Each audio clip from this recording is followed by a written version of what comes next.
ना तो मजगे थाना सस्पेंड हो और ना निगासन हो और ना तुझे 30 लाख रुपए दें। तेरे पे जितने दिन रखना उतने दिन रख ले तू इसे डेड बॉडी को, और हम जा रहे हैं यहाँ से। तेरे पे जो करना है कर लिए, चलो भैया। ये गलत मांगे कुछ नहीं हो पाई, गलत मांगे गलत ऐसा जो करना होगा 3 दिन 4 दिन 5 दिन। सर सर थोड़ा सा आइए आप लोग आओ मांगा गलत मांगे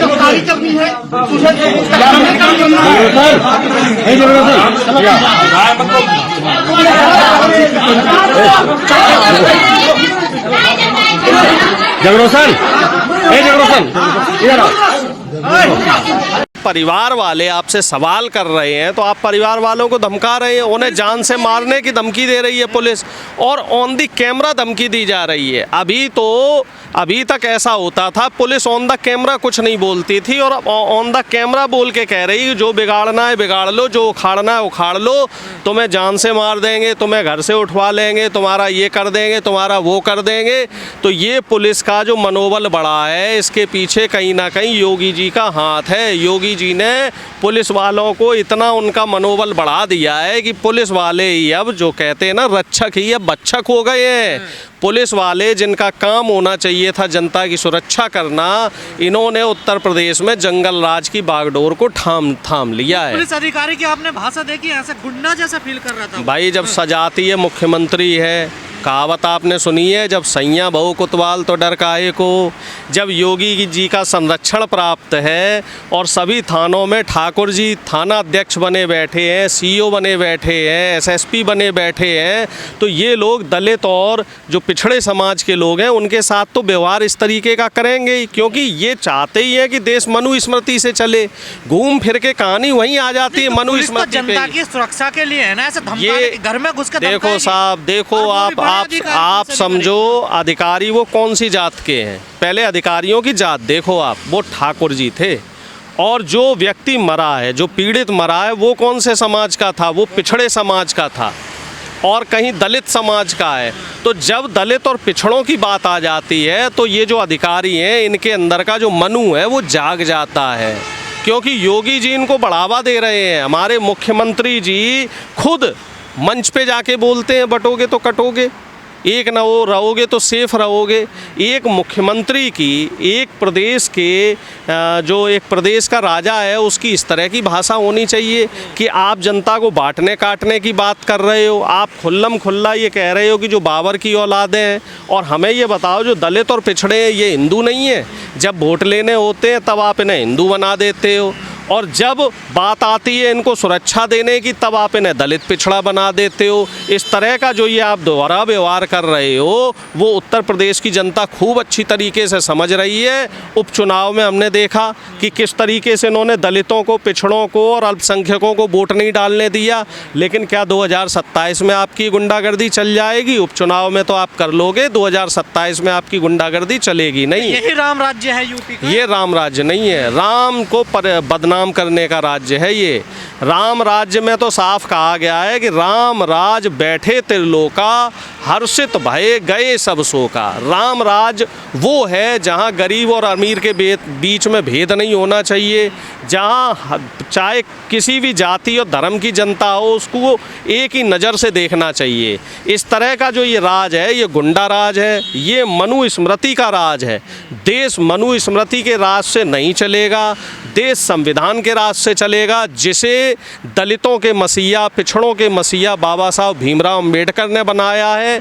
और जो भी इस संविधान को तार तार करने की कोशिश करेगा तो हमारे प्रदेश की जनता, हमारे देश की महान जनता उसको सत्ता से बेदखल करने का काम करेगी। ऐसा काम लोकसभा में भी देश की जनता ने किया है, अब आने वाले चुनावों में भी होगा। और जब जब आप संविधान को तार तार करने की कोशिश करेंगे, सत्ताधारियों सुन लो, तब देश की जनता आपको सबक सिखाएगी। पुलिस ही गुंडाई करेगी तो देखो साहब, गुंडों को तो इन लोगों ने इस समय शांत कर दिया है और ये कहा है कि साहब अब गुंडाई का काम भी हम ही करेंगे, अब हम ही वसूली करेंगे वर्दी पहन के।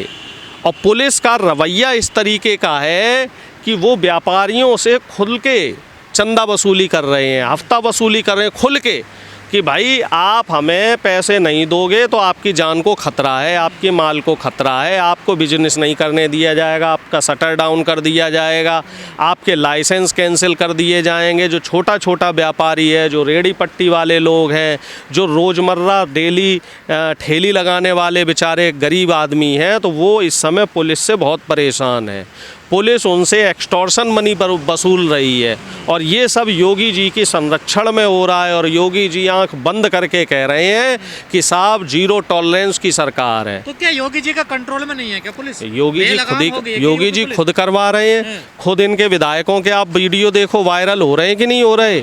लोनी के विधायक क्या कह रहे हैं कि डेली 50,000 गायें काटी जा रही हैं और अधिकारियों के संरक्षण में काटी जा रही हैं। कोई और सरकार होती तो ऐसा ना होता, मेरी सरकार में ऐसा हो रहा है। ये बात मैं थोड़ी कह रहा हूँ, ये बात तो इनके विधायक कह रहे हैं। और ये वही विधायक हैं जो पिछली बार इनके खिलाफ धरने पे बैठ गए थे।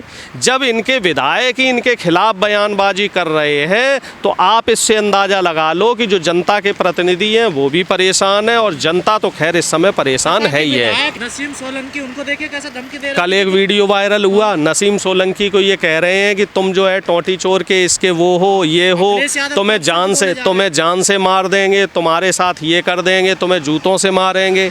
एक छोटा सा बीजेपी का कार्यकर्ता, उसका मनोबल आपने इतना बढ़ा दिया कि एक महिला विधायक और अल्पसंख्यक समाज की विधायक, और वो कोई ऐसी वैसी विधायक नहीं है, वो बड़े मौजिज़ परिवार की हैं।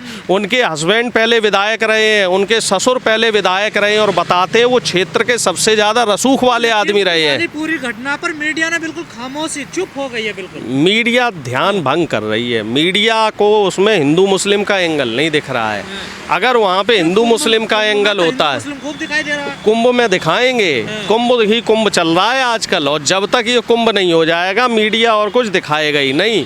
क्योंकि बाबा जी ने अपनी जितनी नाकामी है उन सबको छुपाने के लिए जो ये कुंभ उत्सव हो रहा है, इसको इतना ज़्यादा हाईलाइट कर दिया है। और ऐसा लग रहा है हमें कि इससे पहले कभी उत्तर प्रदेश में कुंभ हुआ ही नहीं। नौकरी देने के लिए पैसा नहीं सरकार के पास, तनख्वाह देने के लिए पैसा नहीं, लेकिन कुंभ के लिए हजारों करोड़ों फंड कहाँ से आएंगे? क्योंकि सरकार की नीति खराब है। सरकार युवाओं को नौकरी नहीं देना चाह रही, सरकार बुजुर्गों के लिए अस्पताल नहीं बनाना चाह रही, सरकार शिक्षा पे ध्यान नहीं देना चाह रही। इससे क्या होगा, दलित का, पिछड़ों का बच्चा पढ़ेगा, उनके बुजुर्ग आगे बढ़ जाएंगे, वो उनको मुफ्त इलाज मिल जाएगा। वो चीज़ नहीं चाह रहे ये लोग। उससे राज्य को कोई फायदा होगा? कोई फायदा नहीं होगा, बल्कि जो हमारा सरकारी पैसा है, जो हमारे टैक्स का पैसा है, जिससे बच्चों की शिक्षा में जो पैसा लगता, जो बुजुर्गों के इलाज में जो पैसा लगता, उस पैसे की बर्बादी की जा रही है।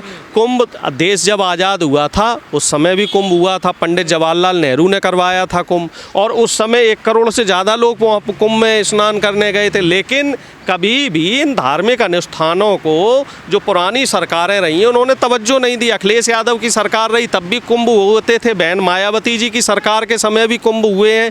लेकिन बहन जी हो या अखिलेश जी हो या कांग्रेस की सरकारें हों, उन्होंने धार्मिक अनुष्ठानों को कभी राजनीति के बीच में नहीं घुसेड़ा है। आजाद कह रहे हैं जिन्होंने पाप किए वो जा रहे हैं। सही बात है, चंद्रशेखर जी बिल्कुल सही कह रहे हैं। जो पापी हैं वो कुंभ नहाने जाएं, और जो पुण्य आत्मा हैं वो जनता की सेवा करें।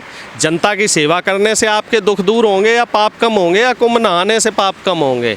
ठीक है, धर्म आस्था का विषय है, जिसकी धार्मिक आस्थाएं हैं वो अपना स्नान करने जाए। पैसा पूरे राज्य का, सरकार का लग रहा है। राज्य सरकार में सभी धर्म के सभी लोगों का वो पैसा है, तो वहाँ के मुसलमान दुकान नहीं लगाएंगे? सब लगाएंगे। साधु संत उनका विरोध कर रहे हैं। मोहम्मद कैफ को रोक के देख लो, मोहम्मद कैफ तो वहाँ डुबकी लगा रहे हैं। अमीर मुसलमानों को ये कुछ नहीं कह पाते। इनकी सारी चाबुक चलती है गरीब मुसलमानों पे कि कोई गरीब मुसलमान रेड़ी पटरी ना लगा ले। समस्या इनको गरीब मुसलमानों से है। अमीर मुसलमानों को दामाद बनाएंगे, अमीर मुसलमानों को ये अपना जीजा बनाएंगे, और गरीब मुसलमानों पे चाबुक चलाएंगे। इनका जो रवैया है वो जनता भी समझ रही है, जनता सब समझ रही है, और बड़े अच्छे से समझ। जंगल राज तो पिछले 7 साल से चल रहा है वहाँ पे। और क्या, दलित हो, पिछड़ा हो, अल्पसंख्यक समाज का व्यक्ति हो, उसके साथ पुलिस जानवरों से ज़्यादा बदसलूकी कर रही है। एक मौर्य समाज का बच्चा पुलिस की कस्टडी में मारा गया, ठीक है। अब पुलिस ये कह रही है उसका हार्ट अटैक हुआ है। अगर हार्ट अटैक हुआ है तो उसकी रिपोर्ट, जो पोस्टमार्टम रिपोर्ट है, वो आप जारी करो, और उसके बाद जब